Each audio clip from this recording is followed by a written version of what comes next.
is Luz. Yeah, that's a real name. I'm a PhD student in mathematics, and I study Antarctica's biosecurity.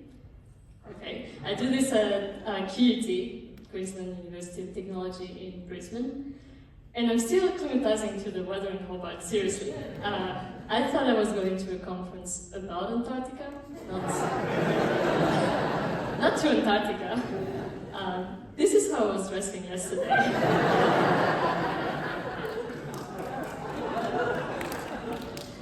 Alright, so when people meet me, it is a bit confusing because, look at me, I have a Colombian face, and people tell me I have a very strong French accent. Okay, thank you. That's because I'm both.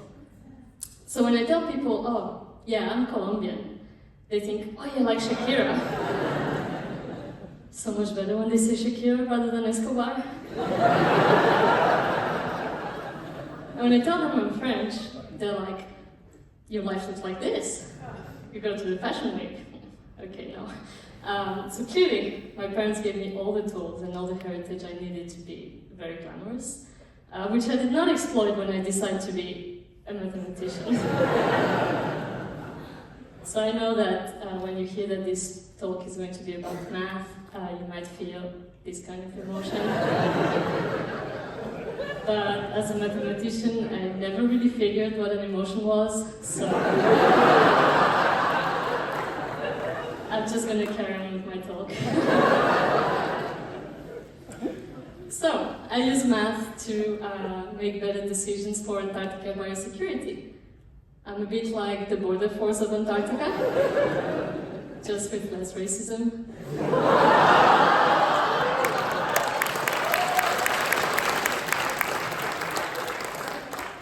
And this role is extremely important because, well, Antarctica is very fragile, and any disturbance to Antarctica could have devastating consequences. So the last thing that we want is to bring a few rats over and see our penguin colonies look like this. So my role is to advise these people.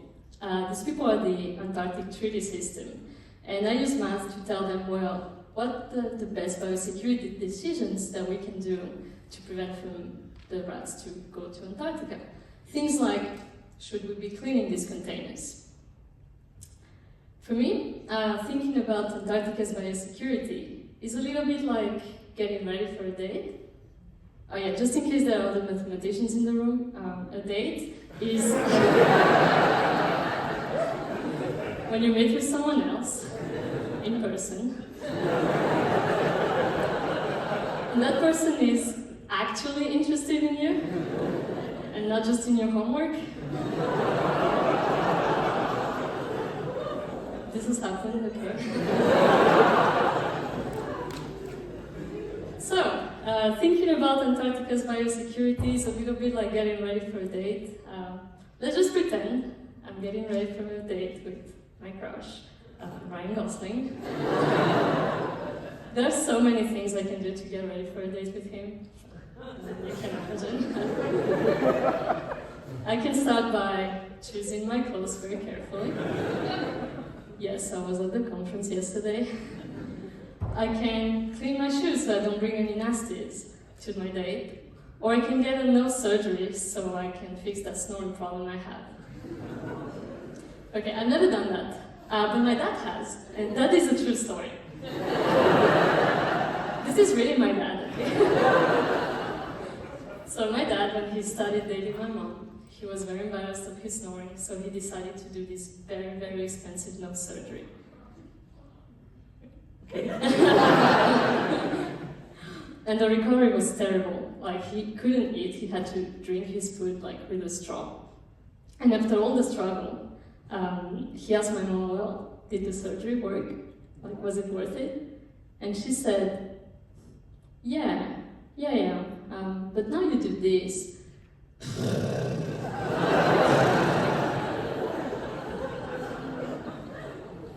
Okay. The reason I'm telling this story is because the same thing could happen with Antarctica's biosecurity.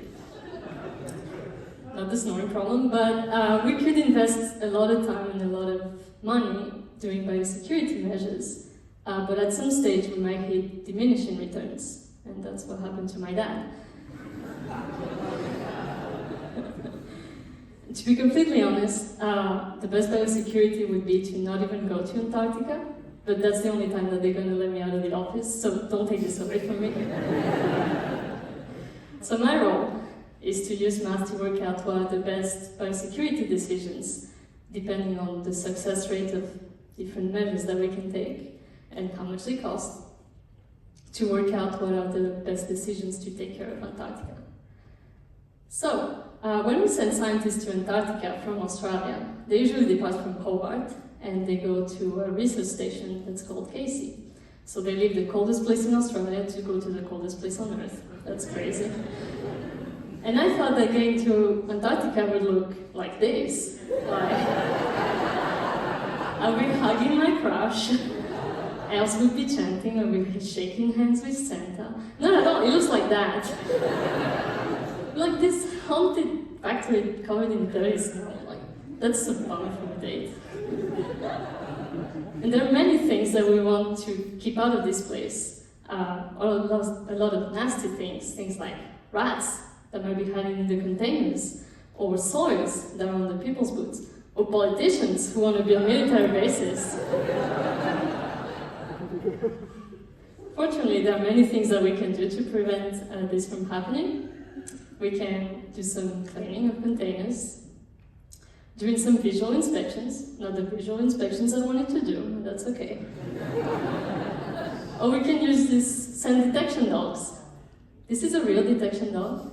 Isn't he cute? No need to be a German Shepherd. Fortunately, I'm not doing this project alone, because I'm a mathematician, I don't know what's Antarctica. So I'm doing it with my friend Zach. Zach is a postdoc in ecology, so way cooler than me, not a mathematician. Zach and I were a great team because I can work out the math and, well, he can compliment me by knowing what is Antarctica. But the thing is, none of us really know how the Antarctic logistics work and how biosecurity works in Antarctica, so we asked for some help from experts in the field, so these guys over here. And we essentially asked them, how good are current biosecurity measures? Like, how much do they cost? How long time did it take? And it was a bit like asking advice from a dating coach. Like, these are the alpha scientists that are telling us from their experience what's the best way to pick up women, rats, I mean. And my job as a mathematician is to translate the information that they gave us into math. Like here. Isn't it beautiful? I love it. For non-mathematicians, this is what I see when I look at an equation. Alright, so what does this equation tell us? We're trying to minimize the money we spend on biosecurity measures while ensuring a high level of protection for Antarctica. So this is one way to look at this problem. We can look at it this other way, like here, where we're trying to maximize our protection while respecting our budget constraints. The problem with these equations is that they're really difficult to solve by hand, and by solve I mean finding the biosecurity measures that match these features. So what I do is I put them into my computer.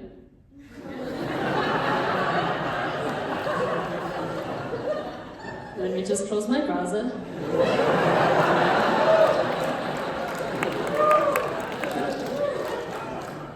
So I put them into my computer, and the computer then gives me a list of zeros and ones.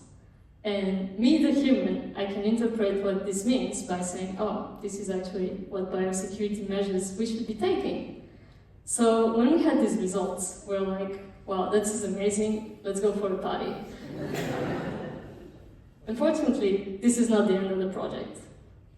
We still need to look back to these guys, the Antarctic Treaty System, and tell them, well, this is what we found. This is how much money you could be saving, and by ensuring this level of protection. And this is how you could reuse the math that we developed for your other projects. So, a few takeaway messages from me. Math are really cool, very sexy. Always close your browser when you're sharing screens. And if anyone has Ryan's contact details, please send them to me.